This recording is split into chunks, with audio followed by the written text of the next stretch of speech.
आप सबको जय मसीह की चर्च आराधना में आप सबका स्वागत है। मेरे अजीजों, इससे पहले कि हम अपनी चर्च की आराधना में आगे बढ़ें, आइए हम प्रार्थना में चलें। हमारे जीवित अनुग्रहकारी और हमसे प्रेम करने वाले हमारे प्रेमी पिता परमेश्वर, हम आपको धन्यवाद देते हैं प्रभु, आज के सुंदर समय के लिए प्रभु जो आपने हमें दिया है कि प्रभु हम आपके सामने आपके चरणों में आए हैं प्रभु। हम यही प्रार्थना करते हैं प्रभु, अपने वचन के द्वारा, स्तुति आराधना के द्वारा प्रभु आप हमें आशीष से मामूर कर दें। प्रभु जी, हम प्रार्थना करना चाहते हैं, हम में से प्रत्येक को प्रभु आप अपने अधिकार में लें। प्रभु, हर प्रकार की विघ्न और बाधा प्रभु, हर ऐसी रोकने वाली बात, हर डिस्टर्ब करने वाले विचार प्रभु यीशु नाम में प्रभु नष्ट किए जाएं। प्रभु, हम अपने ध्यान को आपकी ओर केंद्रित करते हैं। इस पूरी आराधना में प्रभु आप हमारे संग हो, हमारे हमराह हो। इस विनती को धन्यवाद की भेंट के साथ आपके प्रिय पुत्र और अपने उद्धारकर्ता प्रभु यीशु मसीह के नाम से मांगते हैं, आमीन। मेरे अजीजों, आइए हम आराधना में आगे बढ़ें। और आज जो पहला गाना हमारा है वो सॉन्ग नंबर 54 है, गीत संख्या 54, मेरा मन धो देना प्रभु विनती करूं बार बार। आइए हम सब मिलके प्रभु की हमदो सिताइश करें, खुले मन से ताली बजाते हुए। मेरा मन धो देना प्रभु विनती करूं बार बार, मेरा मन धो देना प्रभु विनती करूं बार बार। मन मेरा हो गया पापों से मैला, मन मेरा हो गया पापों से मैला। मैं धोते धोते हुआ लाचा प्रभु, मैं धोते धोते हुआ लाचा प्रभु विनती करूं बार बार। मेरा मन धो देना प्रभु विनती करूं बार बार। मैंने भूल करी बड़ी भारी, मैंने भूल करी बड़ी भारी। आया नहीं मैं तुम्हारे द्वार प्रभु, आया नहीं मैं तुम्हारे द्वार प्रभु विनती करूं बार बार। मेरा मन धो देना प्रभु विनती करूं बार बार। बाइबिल भीतर मैंने पाया, बाइबिल भीतर मैंने पाया। तुम ही हो दिल के धोवनिहार प्रभु, तुम ही हो दिल के धोवनिहार प्रभु विनती करूं बार बार। मेरा मन धो देना प्रभु विनती करूं बार बार। दास कहे इस पापी मन को, दास कहे इस पापी मन को, कृपा कर तुम दीजो नीता प्रभु, कृपा कर तुम दीजो नीता प्रभु विनती करूं बार बार। मेरा मन धो देना प्रभु विनती करूं बार बार। प्रियो, अब समय होगा कि हम अपने विश्वास के वचन को दोहराएंगे और मिसेस मैरी अर्पण सिंह इसमें हमारी अगुवाई करेंगे।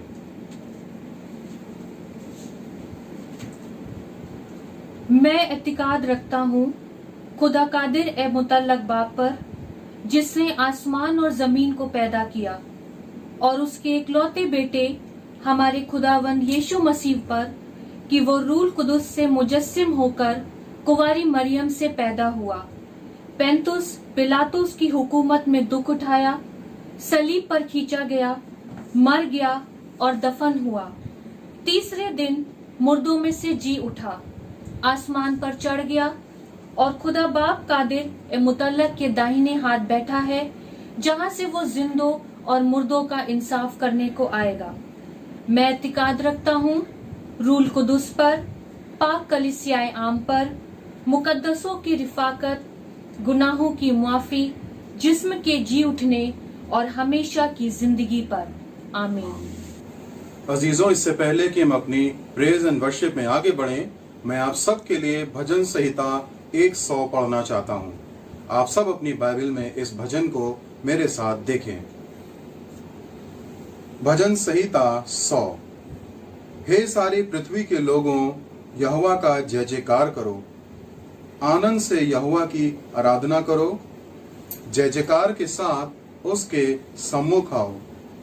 निश्चय जानो कि यहोवा ही परमेश्वर है, उसी ने हमको बनाया और हम उसी के हैं, और हम उसकी प्रजा और उसकी चराई की भेड़ें हैं। उसके फाटकों से धन्यवाद और उसके आंगनों में स्तुति करते हुए प्रवेश करो। उसका धन्यवाद करो और उसके नाम को धन्य कहो, क्योंकि यहोवा भला है, उसकी करुणा सदा के लिए और उसकी सच्चाई पीढ़ी से पीढ़ी तक बनी रहती है। परमेश्वर अपने पढ़े गए और सुने गए वचन पर आशीष दे। अब हम सब मिलके प्रभु की स्तुति करेंगे और प्रेज एंड वर्शिप में हम सब शामिल होंगे।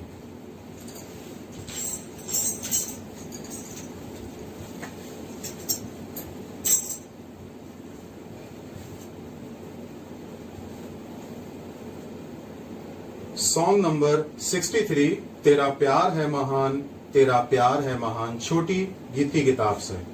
तेरा प्यार है महान, तेरा प्यार है महान, मैं जो पहले मुर्दा था तूने डाली मुझ में जान।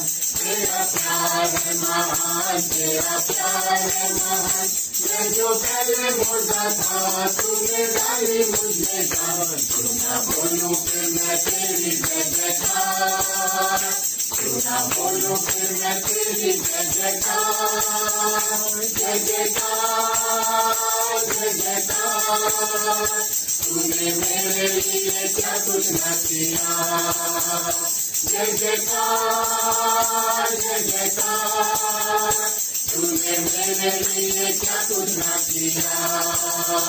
मेरी सूरत बिगड़ी थी, मेरा दिल था खाली, तूने सींचा था तुमसे ताकि आए हरियाली। मेरी सूरत बिगड़ी थी, मेरा दिल था खाली, तूने सींचा था तुमसे ताकि आए हरियाली। क्यों ना बोलूं फिर मैं तेरी जय जयकार, क्यों ना बोलूं फिर मैं तेरी जय जयकार, जय जयकार, जय जयकार। तूने मेरे लिए क्या कुछ न किया, जय जयकार, जय जयकार। तूने मेरे लिए क्या कुछ न किया। आई जीवन में खुशी, आई अब भी जिंदगी, तू है जिंदा शाफिया, तूने ये है किया। आई जीवन में खुशी, आई अब भी जिंदगी, तू है जिंदा शाफिया, तूने ये है किया। क्यों ना बोलूं फिर मैं तेरी जय जयकार, क्यों ना बोलूं फिर मैं तेरी जय जयकार, जय जयकार, जय जयकार। तूने मेरे लिए क्या कुछ न किया, जय जयकार, जय जयकार। तूने मेरे लिए क्या कुछ न किया। अपनी रूह से भर दिया, अपनी शक्ति मुझको दी, ताकि दूं मैं गवाही तेरे जी उठने की। अपनी रूह से भर दिया, अपनी शक्ति मुझको दी, ताकि दूं मैं गवाही तेरे जी उठने की। क्यों ना बोलूं फिर मैं तेरी जय जयकार, क्यों ना बोलूं फिर मैं तेरी जय जयकार, जय जयकार, जय जयकार। तूने मेरे लिए क्या कुछ न किया, जय जयकार, जय जयकार। तूने मेरे लिए क्या कुछ न किया। आराधना में है छुटकारा, आराधना में है चंगाई, आराधना में है छुटकारा, आराधना में है चंगाई। पवित्र आत्मा में शांति आनंद देता है, ज्ञान से भी प्यारा प्रभु। पवित्र आत्मा में शांति आनंद देता है, ज्ञान से भी प्यारा प्रभु। प्रार्थना करे, आराधना करे, वो अच्छा है, कितना भला है। हालेलुया। प्रार्थना करे, आराधना करे, वो अच्छा है, कितना भला है। छुटकारा पाए हमेशा, हमेशा छुटकारा पाए हमेशा, छुटकारा पाए हमेशा, हमेशा छुटकारा पाए हमेशा। मांगोगे तुम्हें मिलेगा, ढूंढोगे तुम पाओगे, मांगोगे तुम्हें मिलेगा, ढूंढोगे तुम पाओगे। खटखटाओ खुलेंगी स्वर्ग की आशीषें, आओ तुम मुझसे अभी। खटखटाओ खुलेंगी स्वर्ग की आशीषें, आओ तुम मुझसे अभी। प्रार्थना करे, आराधना करे, वो अच्छा है, कितना भला है। हालेलुया। प्रार्थना करे, आराधना करे, वो अच्छा है, कितना भला है। छुटकारा पाए हमेशा, हमेशा छुटकारा पाए हमेशा, छुटकारा पाए हमेशा, हमेशा छुटकारा पाए हमेशा। प्रार्थना करो निरंतर, प्रार्थना करो विश्वास से, प्रार्थना करो निरंतर, प्रार्थना करो विश्वास से। धन्य की प्रार्थना, विश्वास की प्रार्थना खोलती है सारे बंधन को। धन्य की प्रार्थना, विश्वास की प्रार्थना खोलती है सारे बंधन को। प्रार्थना करे, आराधना करे, वो अच्छा है, कितना भला है। हालेलुया। प्रार्थना करे, आराधना करे, वो अच्छा है, कितना भला है। छुटकारा पाए हमेशा, हमेशा छुटकारा पाए हमेशा, छुटकारा पाए हमेशा, हमेशा छुटकारा पाए हमेशा। उसके फाटकों में प्रवेश करूंगा धन्यवाद के साथ, उसके आंगनों में स्तुति करूंगा। मैं कहूँगा ये दिन यहोवा ने बनाया, मैं कुछ उसमें आनंद किया, आनंद किया, मुझे आनंद किया, मैं कुछ उसमें आनंद किया, आनंद किया, मुझे आनंद किया, मैं कुछ उसमें आनंद किया। फाटकों में प्रवेश करूंगा धन्यवाद के साथ, उसके आंगनों में स्तुति करूंगा। मैं कहूँगा ये दिन यहोवा ने बनाया, मैं खुश उसमें आनंद किया,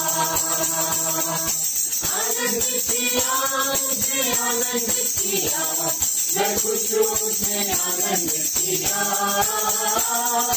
आनंद किया, मुझे आनंद किया, मैं खुश उसमें आनंद किया। प्रियो, सूचना इस प्रकार से है, आप अपनी टाइट्स, सब्सक्रिप्शंस और डोनेशन चर्च ऑफिस में जमा करा सकते हैं। Thank you.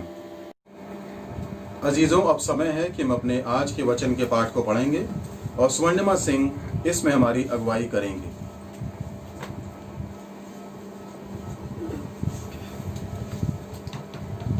मत्ती 24, 3 से 14। जब वह जैतून पहाड़ पर बैठा था तो चेलों ने एकांत में उसके पास आकर कहा, हमें बता कि ये बातें कब होंगी, तेरे आने का और जगत के अंत का क्या चिन्ह होगा। यीशु ने उनको उत्तर दिया, सावधान रहो, कोई तुम्हें ना भरमाने पाए, क्योंकि बहुत से ऐसे होंगे जो मेरे नाम से आकर कहेंगे, मैं मसीह हूँ, और बहुतों को भरमाएंगे। तुम लड़ाइयों की चर्चा सुनोगे तो घबरा न जाना, क्योंकि इनका होना अवश्य है, परंतु उस समय अंत न होगा। क्योंकि जाति पर जाति और राज पर राज चढ़ाई करेंगे, और जगह जगह अकाल पड़ेंगे और भूकंप होंगे। ये सब बातें पीड़ाओं का आरंभ होंगी। तब वे क्लेश देने के लिए तुम्हें पकड़वाएंगे और तुम्हें मार डालेंगे, और मेरे नाम के कारण सब जातियों के लोग तुमसे बैर रखेंगे। तब बहुत से ठोकर खाएंगे और एक दूसरे को पकड़वाएंगे और एक दूसरे से बैर रखेंगे। बहुत से झूठे भविष्यवक्ता उठ खड़े होंगे और बहुतों को भरमाएंगे। अधर्म के बढ़ने से बहुतों का प्रेम ठंडा पड़ जाएगा, परंतु जो अंत तक धीरज धरे रहेगा उसी का उद्धार होगा। और राज्य का यह सुसमाचार सारे जग में प्रचार किया जाएगा कि सब जातियों पर गवाही हो, तब अंत आ जाएगा। परमेश्वर इसमें पढ़े जाने और सुने जाने पर अपनी आशीष दे। आमीन। प्रियो, अब ये समय होगा कि हम प्रार्थना में जाएंगे और रेवरेंड उमेद सिंह इसमें हमारी अगुवाई करेंगे। प्रार्थना करेंगे। हमारे परमेश्वर पिता, हम आपके धन्यवादी हैं आज के पुनरुत्थान के दिवस के लिए, जिसमें हम प्रभु आपकी मुख की ज्योति में अपने जीवनों का समर्पण दे सकते हैं। हे ईश्वर, धन्यवाद देते हैं, आप स्वर्ग में अपने अनुग्रह के सिंहासन पर हैं और हम पृथ्वी पर आपके चरणों के पास आपकी ओर दृष्टि उठाते हैं और प्रार्थना करते हैं। हे ईश्वर, अपनी मुख की ज्योति को हम पर चमकाइए, हमें आशीष दीजिए और हमारी रक्षा करें। हे ईश्वर, अपनी मुख की ज्योति हम पर चमकाइए और अनुग्रह रूपी ढाल से घेर कर हमारी रक्षा करें। प्रभु, अनुग्रह रूपी ढाल से घेर लें, ताकि आजकल जो भी आवश्यकताएं जिस भी व्यक्ति की है, परिवार की है, प्रभु कलीसिया की है, वो सारी आवश्यकताएं परमेश्वर पिता, परमेश्वर पुत्र, परमेश्वर के पवित्र नाम में पूर्ण होने पाए। प्रभु, यदि कोई आवश्यकता में है, उसकी आवश्यकताएं पूर्ण होने पाए। जो अशांत है उसको शांति मिलने पाए। जो प्रभु अपने पापों में पड़ा हुआ है, वो उद्धार करता प्रभु यीशु मसीह पर विश्वास करके उद्धार का आनंद प्राप्त करे। हे प्रभु, जिस परिवार में जो भी दुख तकलीफ और रोग है, उस रोगों को मुक्त करने वाले प्रभु आप हैं, क्योंकि आपने अपने पवित्र लहू को क्रूस पर प्रभु बहाया, अपराधों की क्षमा, पापों से शुद्धता के लिए, वरन रोगों से चंगाई के निमित्त भी आपका लहू बहाया गया। उसी लहू की दुहाई देते हैं और लोगों के लिए पूर्ण रीति से चंगाई मांगते हैं। जो आवश्यकता में है प्रभु, वो सारी आवश्यकताएं पूर्ण होने पाए। प्रभु, हम अपनी कलीसिया के पास्टर के लिए विनती करते हैं, वो परिवार सहित संभाले जाएं। कलीसिया के प्रभु कांग्रेगेशन के लोग संभाले जाएं और कलीसिया प्रभु आपके प्यार में, वचन के ज्ञान में बढ़ती रहे। इन दिनों प्रभु इस भयानक महामारी के कारण लोग हताश हैं, निराश हैं। प्रभु, आप उनके प्रभु हैं, परमेश्वर हैं, क्योंकि आपने जगत से ऐसा प्रेम किया, अपने प्रभु यीशु मसीह को इस संसार में भेज दिया, जिस पवित्र नाम में प्रभु आज भी लोगों की चंगाई है। हे ईश्वर, हम प्रार्थना करते हैं इस महामारी से इस विश्व को, प्रभु हमारे देश को, हमारे प्रदेश को, हमारे लोगों को बचा लें। हे प्रभु, इस महामारी को इस संसार से दूर कीजिए, क्योंकि प्रभु हम प्रार्थना करते हैं, आप ही ऐसे परमेश्वर हैं जो इस महामारी से छुटकारा दे सकते हैं। हम प्रार्थना करते हैं प्रभु आप दया करें, क्योंकि आप दयालु परमेश्वर हैं। क्योंकि वचन में हमें यही शिक्षा मिलती है कि प्रभु आप दया के सागर हैं, क्षमा की खानी हैं। यदि कहीं कोई पर किसी के द्वारा प्रभु अपराध हुआ है, उसे क्षमा करें और प्रभु उन पर दया करें।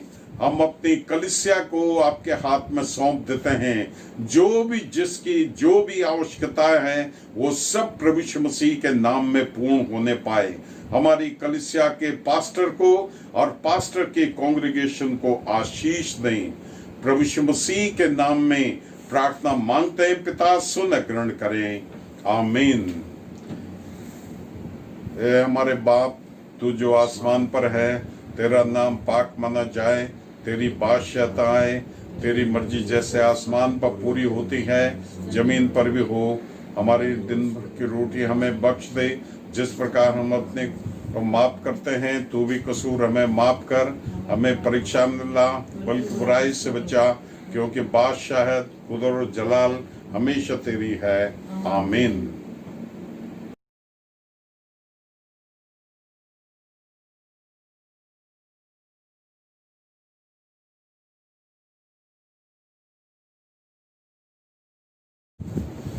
प्रिय भाई बहनों, आप सबको प्रभु यीशु मसीह के नाम में मेरा जय मसीह की। हम परमेश्वर का धन्यवाद देते हैं। इन दिनों हम अपने घरों में प्रभु की आराधना उपासना कर रहे हैं, क्योंकि उसके विशेष कारण आप सबको वरन सारे विश्व के लोगों को ज्ञात है। हम परमेश्वर का धन्यवाद देते हैं। हम एक दूसरे से मिलने के लिए अवश्य बेताब है, लेकिन एक महामारी है जो सारे विश्व को इस समय अपने अधिकार में ली है, लेकिन उसके पीछे हम प्रभु का धन्यवाद देते हैं। वचन हमें जो शिक्षाएं देता है, आज हम उन शिक्षाओं को प्रभु की पवित्र उपस्थिति में सीख सकते हैं। हम आज परमेश्वर के वचन में क्या कुछ लिखा हुआ है, मनुष्य आज विभिन्न रूप में, प्रचारक आज विभिन्न रूप में हरेक शिक्षाएं देते चली जा रही हैं, लेकिन आज हमें ये ज्ञात होना चाहिए कि प्रभु का वचन हमें क्या सिखा रहा है। मत्ती रचित सुसमाचार में प्रभु यीशु मसीह के साथ उसके शिष्य प्रभु के साथ जैतून पहाड़ पे थे, और जैतून पहाड़ पर उन्होंने प्रभु से प्रश्न किया। क्या प्रश्न किया? वहां पर लिखा हुआ है, मत्ती रचित सुसमाचार उसके 24 अध्याय के 3 पद से 14 पद पर प्रभु यीशु मसीह के साथ शिष्य जैतून पर्वत पर हैं और गुरु और शिष्य वहां पर बातचीत कर रहे हैं। जैतून पहाड़ पर शिष्यों ने एक प्रश्न किया। क्या प्रश्न था?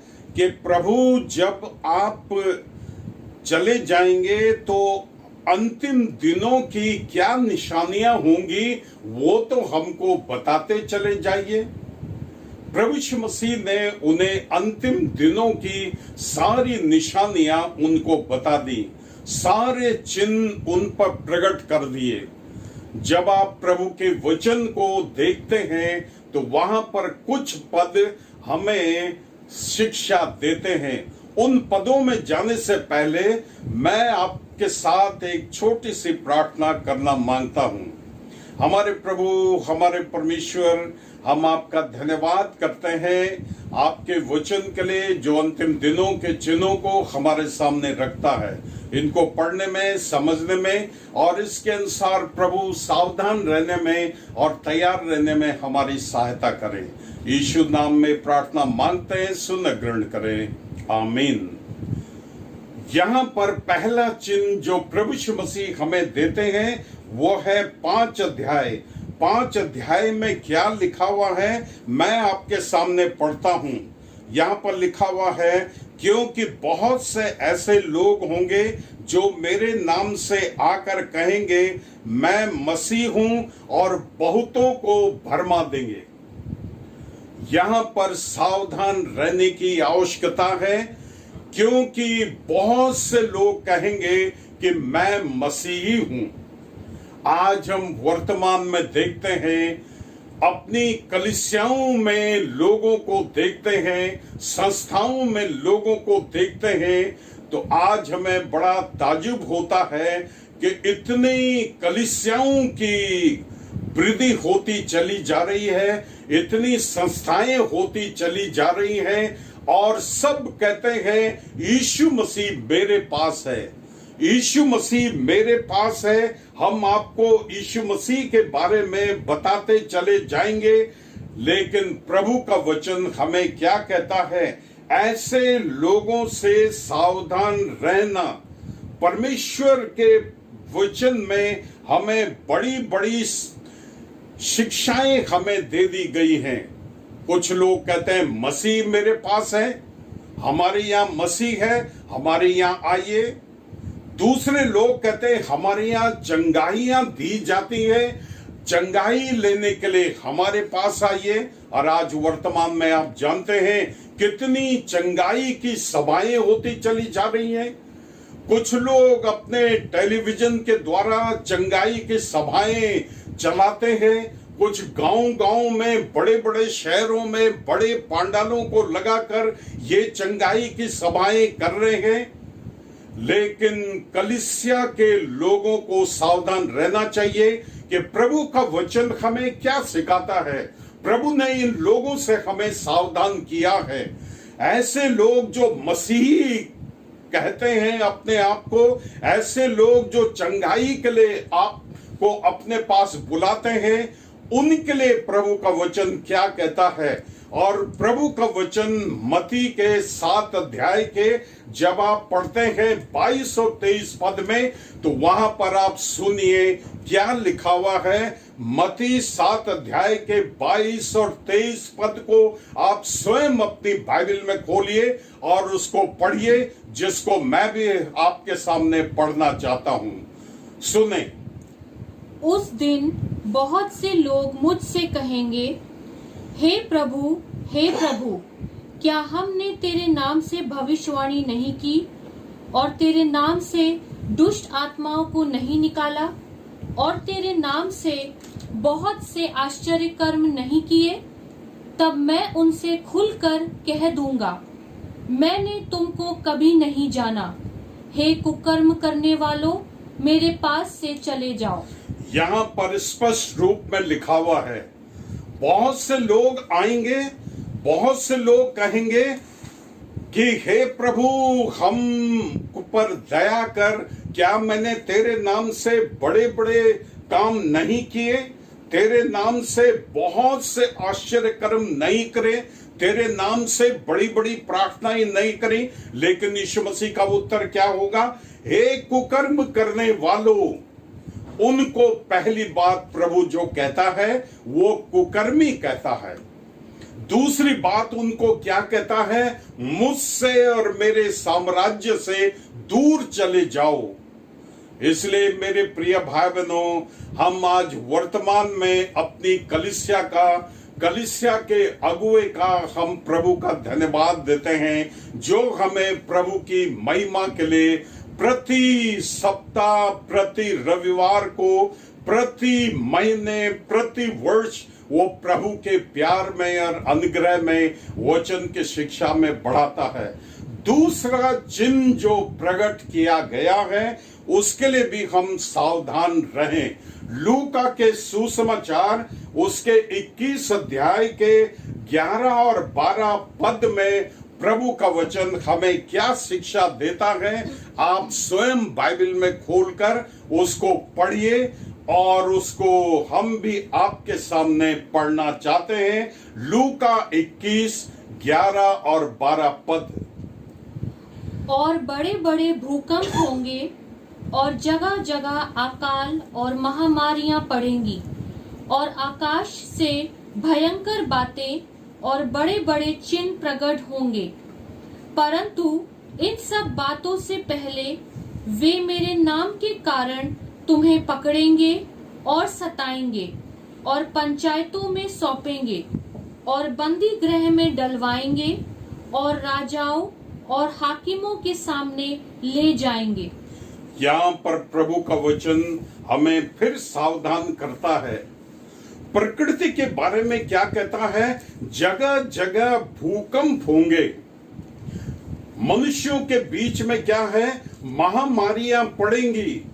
प्रकृति के बारे में भी कहता है भूकंप से प्रकृति कांपती है, क्योंकि परमेश्वर का वचन हमें क्या सिखाता है? रोमियो 8 अध्याय को जब आप पढ़ते हैं तो सृष्टि भी अपने आप में कराती है, तड़पती है, परमेश्वर के पुत्रों की बाट जोती है, क्योंकि परमेश्वर के सृष्टि स्वयं शापित की गई थी। अदन नाम बारी में जब पाप किया गया तो उसके पश्चात क्या हुआ? वहां पर सृष्टि को भी परमेश्वर ने शापित कर दिया था। उस दिन से लेकर आज तक सृष्टि अपने आप में करारी है, तड़प रही है, इसलिए भूकंप चले आ रहे हैं। सृष्टि में ये काम होते चले जा रही हैं। अभी हम देख रहे हैं कि दिल्ली में कितने भूकंप आ गए। अभी 2 दिन पहले अंडमान निकोबार में भूकंप आ गया। विश्व के अनेकों स्थानों में भूकंप चले आ रहे हैं। इन दिनों महामारी ने सारे विश्व को अपने अधिकार में ले लिया। इस महामारी के कारण सारे साइंटिस्ट दवाइयां ढूंढ रहे हैं, लेकिन असफल होते चले जा रहे हैं। राजनीतिक लीडर्स जो है असफल हैं, सामाजिक अगुवे असफल हैं, धार्मिक अगुवे असफल हैं, और इस महामारी ने सबको क्या कर दिया? अपने अधिकार में ले लिया। और आज सब कुछ के दरवाजे बंद हो गए, चाहे वो धार्मिक स्थान के हो, चाहे वो राजनीतिक क्षेत्र में हमारी विधानसभाएं हो, चाहे लोकसभा हो, चाहे वो राज्यसभा हो, सब कुछ बंद हो गया। घरों के अंदर सब कुछ इस महामारी ने सबको बंद कर दिया। लेकिन एक द्वार खुला हुआ है जो परमेश्वर के अनुग्रह में हमें सावधान करता है। वह है परमेश्वर के घर का द्वार, जहां पर हम यीशु मसीह के नाम से जा सकते हैं। यीशु मसीह ने कहा मार्ग, सत्य और जीवन मैं हूं। वो कहता है द्वार मैं हूं। उसके द्वारा हम परमेश्वर की महिमा और आराधना करते हुए उससे प्रार्थना कर सकते हैं। दूसरी बात यहाँ पर क्या कहता है? प्रकृति में, मनुष्यों में ये महामारियां हैं, भूकंप है, लेकिन एक और बात कहता है सुसमाचार और प्रचारकों को भी यहाँ पर क्या है? कष्ट और पीड़ाएं हो रही हैं। आज सुसमाचार बंद किया जा रहा है, लोग विरोध कर रहे हैं। आज प्रचारकों का विरोध होता चला जा रहा है। जगह जगह लोगों के जीवनों पर आक्रमण किया जा रहा है। जगह जगह सुसमाचार के पर्चों को और पुस्तकों को, बाइबल्स को, न्यू टेस्टामेंट को फाड़ करके फेंक दिया जाता है। मैं एवरी होम क्रुसेड में था 44 वर्ष। मैंने स्वयं देखा कितने लोगों ने पर्चे फेंक दिए, बाइबल को फाड़ दिया, न्यू टेस्टामेंट को फाड़ दिया और हम प्रचारकों पर आक्रमण कर दिया। परमेश्वर का वचन हमें कहता है इसलिए सावधान रहिए। प्रकृति भी करा रही है, सुसमाचार प्रचारक भी करा रहे हैं, और महामारी के दिनों में सब कुछ हताश निराश है। तीसरे चमक चिन्ह पर आएंगे। पहला चिन्ह हमने देखा, परमेश्वर का वचन क्या कहता है? मैं मसीह हूं, मेरे पास आइए। जगह जगह लोग बुला रहे हैं, लेकिन धन्य है प्रभु का वचन जो हमें केवल प्रभु के चरणों में रखता है। दूसरा चिन्ह हमने देखा कि प्रकृति करा रही है, सुसमाचार प्रचारक करा रही है, महामारियां चली आ रही है और मनुष्य उससे तड़प रहा है, प्रकृति भी तड़प रही है, लेकिन परमेश्वर के लोग प्रभु के वचन के साथ है। तीसरा चिन्ह और चमत्कार जो है वो है बाइबल के वचन, डैनियल की पुस्तक के 12 अध्याय के 4 पद में हमको यहाँ पर पढ़ने को मिलता है। यहाँ पर क्या लिखा हुआ है?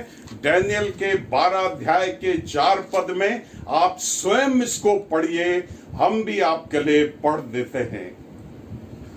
परंतु हे दानियल, तू इस पुस्तक पर मुहर करके इन वचनों को अंत समय तक के लिए बंद रख। बहुत से लोग पूछ पाछ और ढूंढ ढांड करेंगे और इससे ज्ञान बढ़ भी जाएगा। प्रभु का वचन क्या कहता है?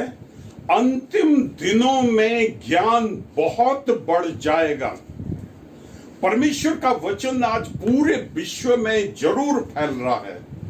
इतने संस्थाएं सुसमाचार प्रचारक कर रही है, इतने कलीसियाएं सुसमाचार प्रचार कर रही हैं, इतने लोग विभिन्न माध्यम से सुसमाचार प्रचार कर रहे हैं, टेलीविजन के द्वारा, रेडियो के द्वारा, लिटरेचर के द्वारा, पर्सनल इवेंजलिज्म के द्वारा। आज टेक्नोलॉजी फील्ड में जगह जगह सुसमाचार प्रचार किया जा रहा है। आज प्रभु का वचन आज विभिन्न स्थानों में फैलता चला जा रहा है। फिर भी बहुत से लोग ऐसे हैं इस विश्व के जिनको आज यीशु मसीह का ज्ञान नहीं है। वो ढूंढेंगे, खोजेंगे, प्रभु का वचन कहाँ मिल सकता है, कहाँ मिल सकता है। यहाँ पर प्रभु का वचन कहता है अंतिम दिनों में ज्ञान इतना बढ़ जाएगा।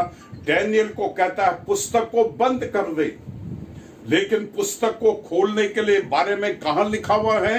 प्रकाशित वाक्य 22 अध्याय में स्पष्ट रूप से हमें मिलता है। लेकिन प्रभु का वचन हमें क्या कहता है? अंतिम दिनों में ज्ञान बहुत बढ़ जाएगा।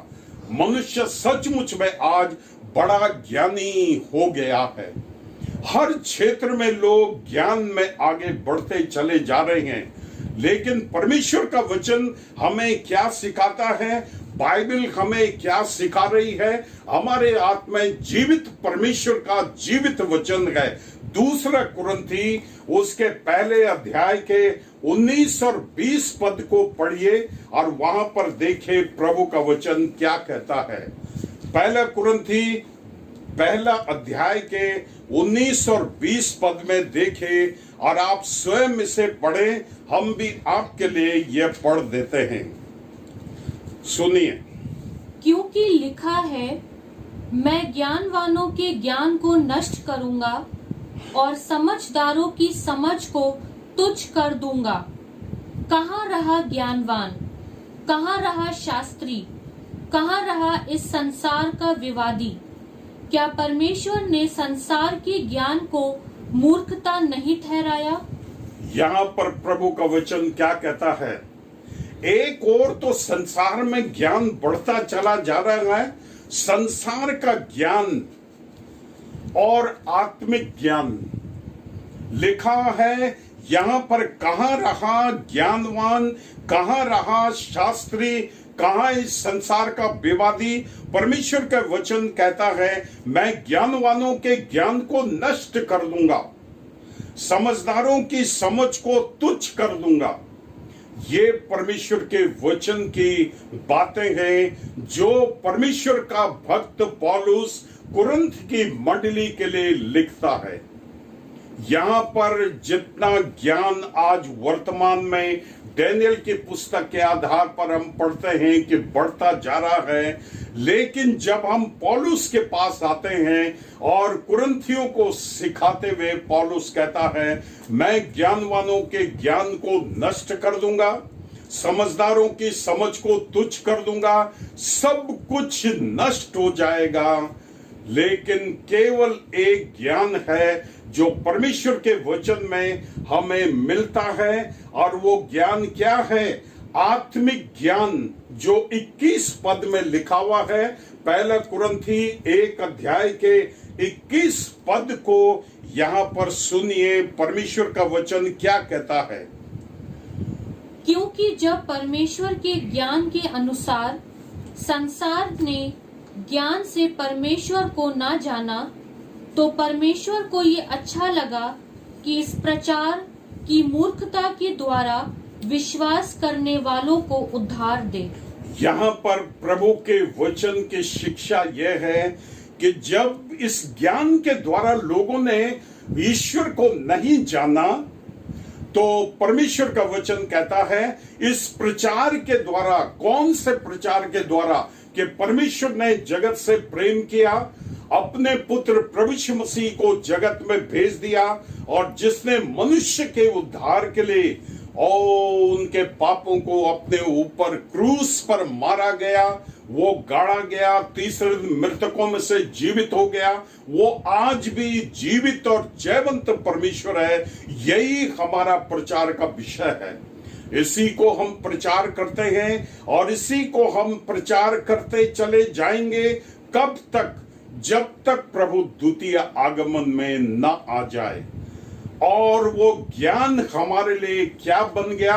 24 पद में लिखा हुआ है, परमेश्वर का वचन कहता है, जो बुलाए हुए हैं, चाहे वो यहूदी हो चाहे यूनानी, उसके लिए मसीह परमेश्वर की सामर्थ और मसीह परमेश्वर का ज्ञान बन गया। आज जो परमेश्वर की सामर्थ है, परमेश्वर का ज्ञान है, वो क्या है? हमारा यीशु मसीह हमारा ज्ञान बन गया। हमारा प्रभु यीशु मसीह हमारे लिए परमेश्वर की सामर्थ बन गया। वही हमें इन सारे महामारियों से बचाएगा और वही हमें अंतिम युग में सावधान करेगा। चौथी और अंतिम बात जो प्रभु का वचन हमें कहता है, मत्ती के 24 अध्याय के उसके 12 पद को पढ़िए। यहाँ पर प्रभु का वचन हमें क्या शिक्षा देता है? अधर्म के बढ़ने से बहुतों का प्रेम ठंडा पड़ जाएगा। अधर्म के बढ़ने से बहुतों का प्रेम ठंडा हो जाएगा।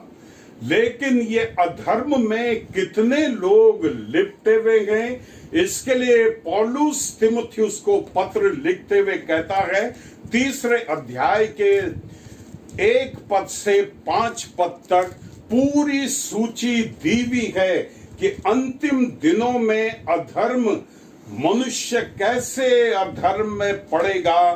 एक लंबी चौड़ी सूची दे रखी है। मनुष्य का स्वभाव और मनुष्य का स्वभाव के साथ उसके कर्म दिए हुए हैं। 5 पद में देखिए प्रभु का वचन क्या कहता है।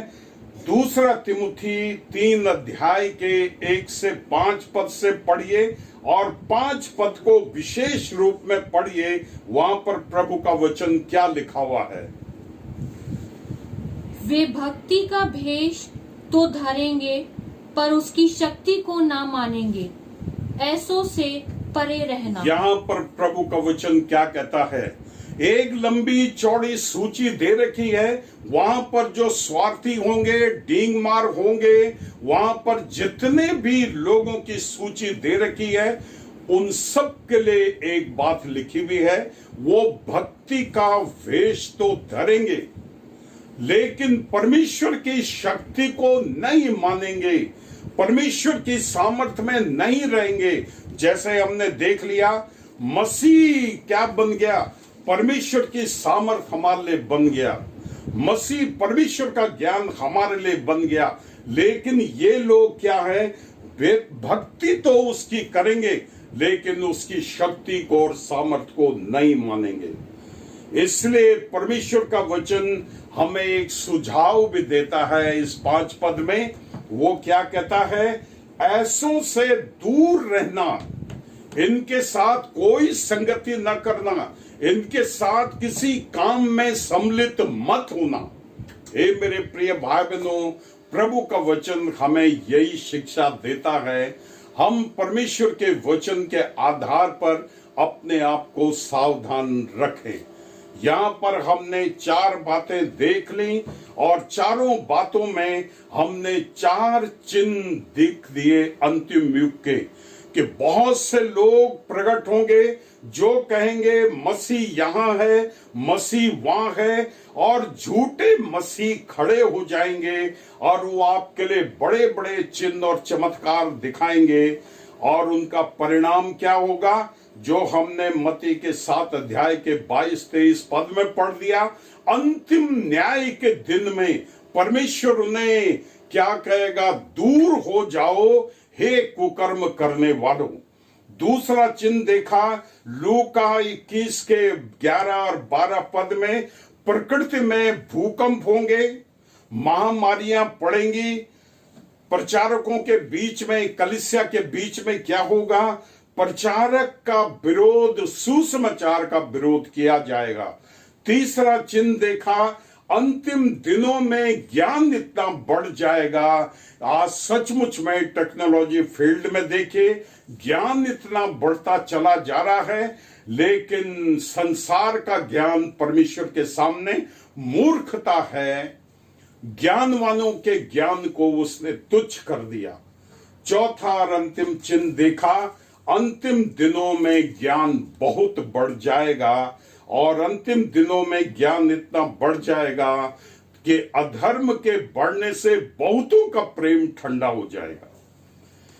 यहां पर हमने देख लिया, पौलुस भी कहता है कि वे भक्ति का भेष धरेंगे, लेकिन अंतिम दिनों में सब समाप्त हो जाएगा।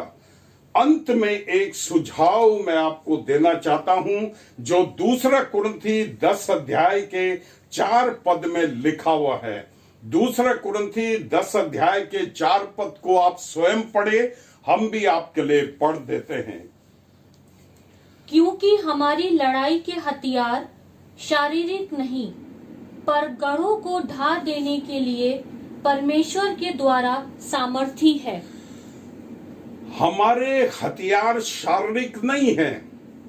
आज दुनिया में देखे टेक्नोलॉजी फील्ड में आज कितने भयानक भयानक हथियार हमारे सामने टीवी चैनल के द्वारा हमको दिखाई देते हैं, लेकिन विश्वासियों के हथियार क्या है, वो शारीरिक नहीं है।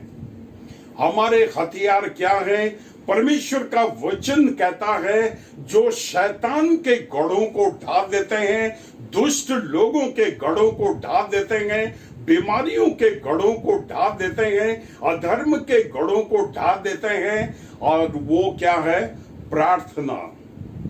प्रभु यीशु मसीह के पवित्र नाम में जब हम प्रार्थनाएं करते हैं तो परमेश्वर के घर स्वर्ग में सोने के कटोरों में हमारी प्रार्थनाएं रखी जाती है, जो प्रकाशित वाक्य हमें शिक्षा देता है।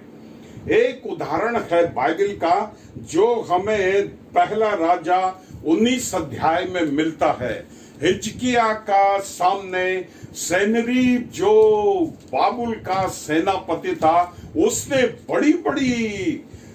एक बड़ी सूची रख दी, जो बिल्कुल हिजकिया के राज्य को उसने चुनौती दे दी, और वहां पर हिजकिया के लिए कह दिया, तेरा ईश्वर कुछ नहीं, तेरी सेना कुछ नहीं, तेरे लोग कुछ नहीं, जो कुछ है वो बाबुल के राजा के पास है।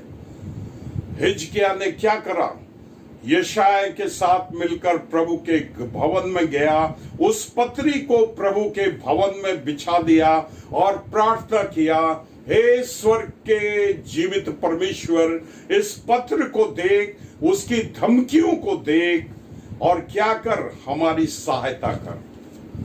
उसने एक छोटी सी प्रार्थना करी, और उसी रात परमेश्वर ने प्रार्थना का उत्तर दे दिया, और क्या हुआ, 1,85,000 विरोधी सेना के सैनिकों को नष्ट कर दिया परमेश्वर की सेना के दूत ने। और उसके बाद स्वयं राजा को भी, जब वो दागोन के मंदिर में दंडवत कर रहा था, उसके बेटों ने उसे नष्ट कर दिया, एक प्रार्थना के द्वारा। इसलिए विश्वासियों की प्रार्थना क्या है, वो प्रार्थना शारीरिक हथियारों के लिए नष्ट करने के लिए नहीं, सारी सेना को जो भी हमारे विरोध में उठती है उसको नष्ट करने के लिए है।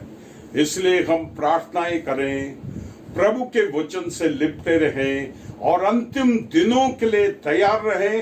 कब प्रभु आ जाएंगे और अपनी मंडली को अपनी महिमा में ले जाएंगे।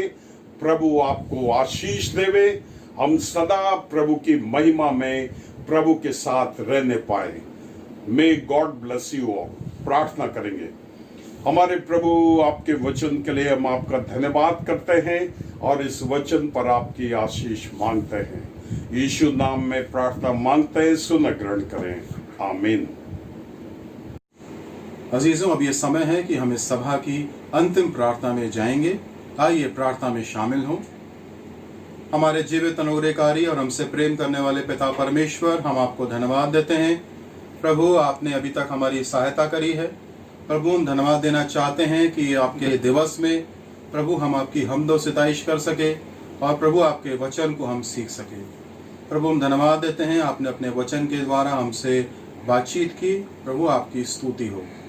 प्रभु, हम प्रार्थना करना चाहते हैं, जब हम आगे के पूरे सप्ताह में प्रभु अपने काम पे जाएंगे और दूसरे कामों में लगे रहेंगे, घर पे रहेंगे, प्रभु हम यही प्रार्थना करते हैं, आप हमारी रखवाली करें, हमारी सहायता करें। प्रभु, हम प्रार्थना करना चाहते हैं, जब ये दौर प्रभु बहुत एक खतरनाक दौर है जिससे संसार होके जा रहा है, प्रभु आप इस महामारी के समय अपने लोगों की रखवाली करें, अपने संसार की रखवाली करें। प्रभु, इस छोटी सी विनती को धन्यवाद की भेंट के साथ आपके प्रिय पुत्र और अपने उद्धारकर्ता प्रभु यीशु मसीह के नाम से मांगते हैं, आमीन। अब हमारे परमेश्वर पिता का प्रेम, प्रभु यीशु मसीह का अनुग्रह, पवित्र आत्मा की सहभागिता और संगति हम में से प्रत्येक के साथ अब से लेकर मसीह के द्वितीय आगमन तक वरन युगान युगांतर तक बनी रहे, आमीन। काश की यीशु की खूबियां मुझ में हो, उसका जोश और मोहब्बत मिले मुझको, रूही लाई तू आ और फिर मुझको जिला, ताकि यीशु की खूबियां मुझ में